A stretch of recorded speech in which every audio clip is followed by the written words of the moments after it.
Son zamanda yeniden bir şeyi tekrar köpürttüler. Ne o? Ilımlı İslam. Bu ılımlı İslam ifadesinin patenti nereye ait? Batı'ya ait ya.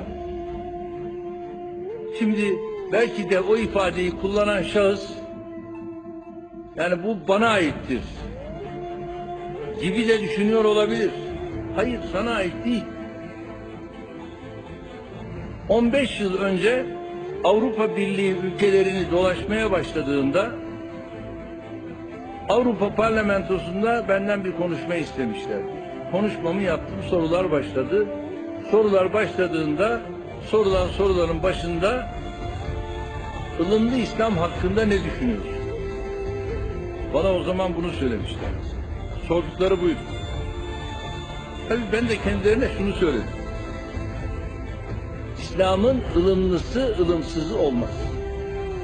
İslam tektir. Kimse İslam'ı çeşitlemeye veya İslam'a yakıştırma yapmaya gitmek suretiyle İslam'ı bir zaafın içerisine sokma gayretine girmesin. Bir müddet bununla muhatap oldum. Ama ondan sonra kesin. Daha kimse bana bu soruyu sormadı. Ya şimdi ne oldu da yeniden bu yüklendi?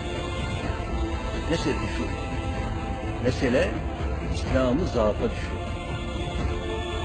Dinimizi zaafa düşüyor. Bizim dinimizin ılımlı, ılımsız böyle bir yanı yok. İslam bütün kurumlarıyla, müesseseleriyle Kitabullah'ta kendini bulmuş, orada ifade edilen dinin ta kendisidir.